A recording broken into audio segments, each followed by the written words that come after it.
नमस्ते साथियों। तो आज के क्लास में हम लोग बात करने वाले हैं विधायी प्रक्रिया के बारे में। तो विधायी प्रक्रिया आज संसद का नहीं बल्कि आज राज्य के विधायी प्रक्रिया के बारे में बात करेंगे, यानी विधानमंडल के विधायी प्रक्रिया। राज्य का ही या विधानमंडल का ही, क्योंकि विधानमंडल जो होता है वो राज्य में ही होता है, इसलिए हम यहाँ पे लिखेंगे राज्य की विधायी प्रक्रिया। ठीक है, लिखिए राज्य की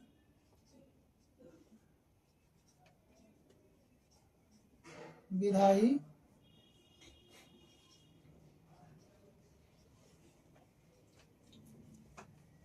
प्रक्रिया। ठीक है, इसका अंग्रेजी हो जाएगा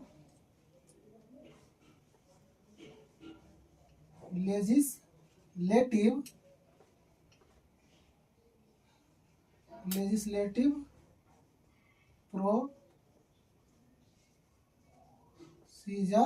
ऑफ स्टेट, यानी आज हम राज्य के विधायी प्रक्रिया के बारे में बात करेंगे। तो साथियों, राज्य की विधायी प्रक्रिया जो है इसकी चर्चा अनुच्छेद 196 से 201 तक है। ठीक है, तो कहाँ तक? 196 से 201 तक है। इसका ट्रिक क्या हो जाएगा? तो ट्रिक वही हो जाएगा जो संसद की विधायी प्रक्रिया का ट्रिक था। तो ट्रिक में लिखिए पुनः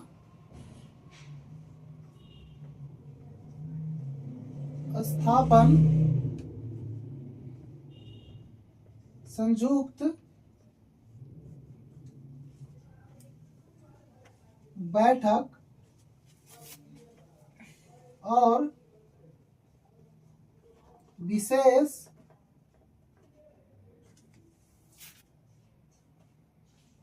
परिभाषा के लिए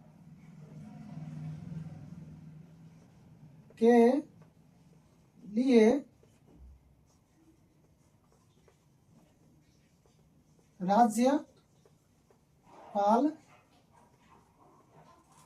की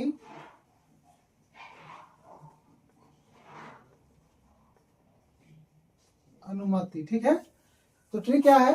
पूरा स्थापन संयुक्त बैठक और विशेष परिभाषा के लिए राज्यपाल की अनुमति। ठीक है साथियों, यहाँ पे हम विधायी प्रक्रिया यानी राज्य की विधायी प्रक्रिया के बारे में बात कर रहे हैं। तो राज्य, तो यहाँ पे राष्ट्रपति ना होकर आपका राज्यपाल हो जाएगा। ठीक है, और इसका चर्चा कहाँ से? अनुच्छेद 196 से लेकर 201 तक है। तो यहाँ लिखिएगा अनुच्छेद 196 यानी 196। इसमें जो है पुनः स्थापन और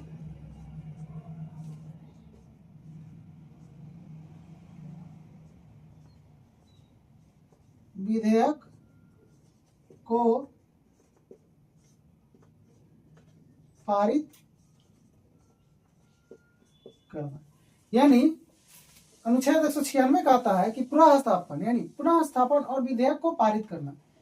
जब हमको विधानमंडल में यानी विधानसभा में विधेयक को पेश करना होता है, पारित करना होता है, तो उसके बारे में चर्चा कहाँ पे? तो आर्टिकल 196 में। ठीक है, उसके बाद हम बात करते हैं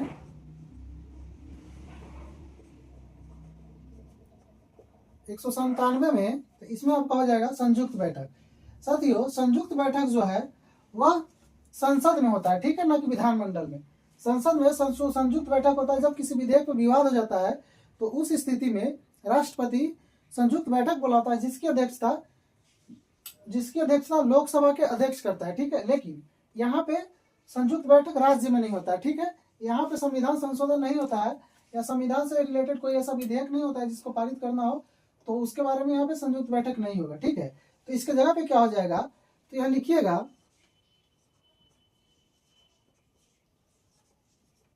धन विधेयक से अलग अन्य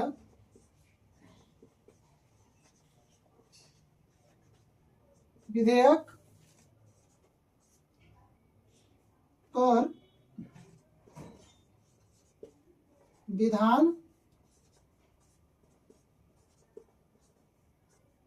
परिषद का, विधान परिषद का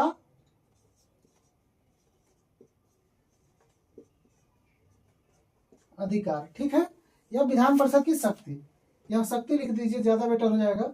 विधान परिषद का शक्ति। तो अनुच्छेद 197 में कह रहा है धन विधेयक से अलग अन्य विधेयक पर विधान परिषद का शक्ति। यहाँ पे आप समझ सकते हैं कि विधान परिषद को एक अलग आर्टिकल के द्वारा यानी अनुच्छेद के द्वारा एक अलग से शक्ति दिया जा रहा है विधान परिषद को। किसके लिए? तो धन विधेयक से अलग अन्य विधेयक, यानी धन विधेयक से अलग अन्य कोई भी विधेयक है उस पर विधान परिषद के शक्ति के बारे में चर्चा है, ठीक है। उसके बाद हम बात करेंगे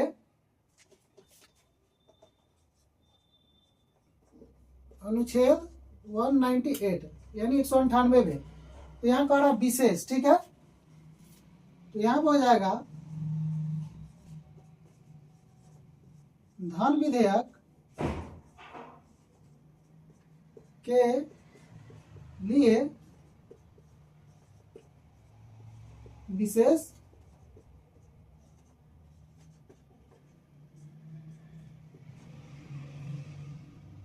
धन विधेयक के बारे में विशेष प्रक्रिया, विधान विधेयक के लिए विशेष प्रक्रिया, ठीक है, विशेष प्रक्रिया। तो अनुच्छेद 198 में कह रहा है कि धन विधेयक के लिए विशेष प्रक्रिया, ठीक है। तो आपसे डायरेक्ट क्वेश्चन पूछा जा सकता है कि धन विधेयक के लिए विशेष प्रक्रिया का चर्चा आर्टिकल किस आर्टिकल में किया गया है। तो आप यहाँ पे सीधे मार सकते हैं 198, यानी 198 में धन विधेयक के लिए विशेष प्रक्रिया की चर्चा है, ठीक है। उसके बाद हम बात करते हैं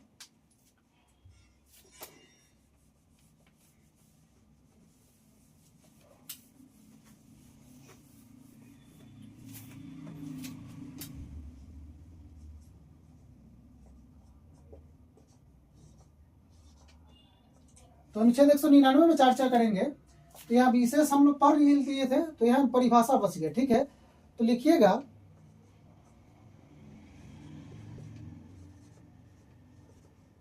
धन विधेयक की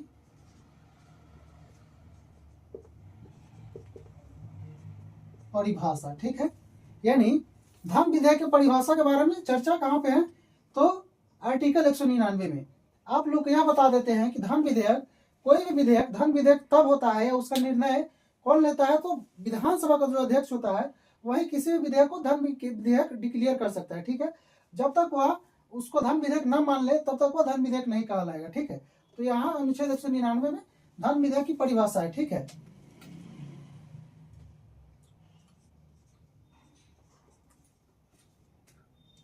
उसके बाद बात करेंगे आर्टिकल 200 यानी 200 में, ठीक है।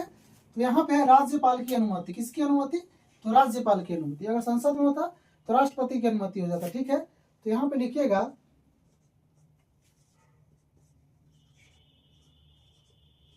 धन विधेयक पर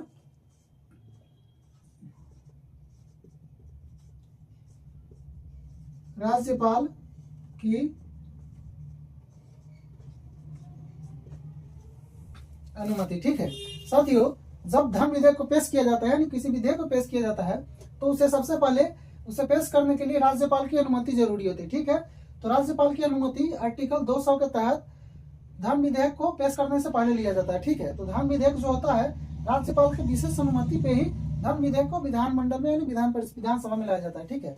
उसके बाद हम बात करते हैं अनुच्छेद 201, ठीक है।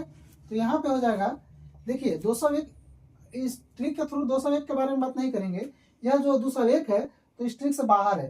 कहने का मतलब जो 201 जो है यह राज्यपाल के विशेष, राज्यपाल के लिए विशेष शक्ति के बारे में बात करता है, ठीक है।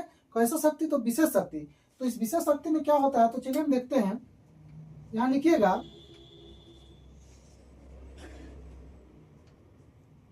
विधेयक को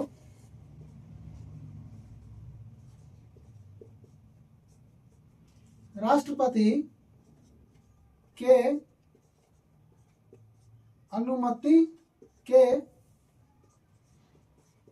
लिए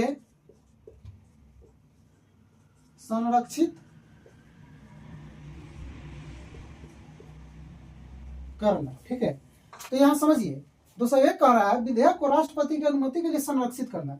जैसे कि अगर कोई विधेयक होता है, अगर वह विधानमंडल से पारित हो जाता है, ठीक है, विधानमंडल से पारित हो गया, उस स्थिति में विधानमंडल से पारित होने के बाद राज्यपाल के पास भेजा जाता है साइन करने के लिए, ठीक है। लेकिन राज्यपाल विधेयक को उचित न समझता है, जिस कारण वह क्या करता है कि उस विधेयक को अपने पास रख लेता है। उसके बाद राज्यपाल के लिए एक विशेष शक्ति के बारे में चर्चा है, तो वह किस आर्टिकल में 201 में, ठीक है। तो 201 कहता है कि आप जो विधेयक को रख लिए हैं अपने पास, आप उसे राष्ट्रपति के लिए रख सकते हैं, मैंने राष्ट्रपति को भेज सकते हैं, ठीक है। राष्ट्रपति के पास राज्यपाल उस विधेयक को भेजता है किस आर्टिकल के तहत, 201 के तहत, और राष्ट्रपति उस विधेयक को देखता है, और राष्ट्रपति अगर विधेयक उचित हो तो उस पर अपना साइन कर देता है और राज्यपाल को निर्देश देता है कि आप इस विधेयक पे साइन कर दीजिए और इस विधेयक को पारित कर दीजिए, यानी कि कानून के रूप में इसे मान्यता दे दीजिए, ठीक है। तो 201 में विधेयक को राष्ट्रपति के लिए संरक्षित करना यानी संरक्षित करने की बात कही गई है, ठीक है। तो साथियों, आज की क्लास को यहीं पे खत्म करते हैं।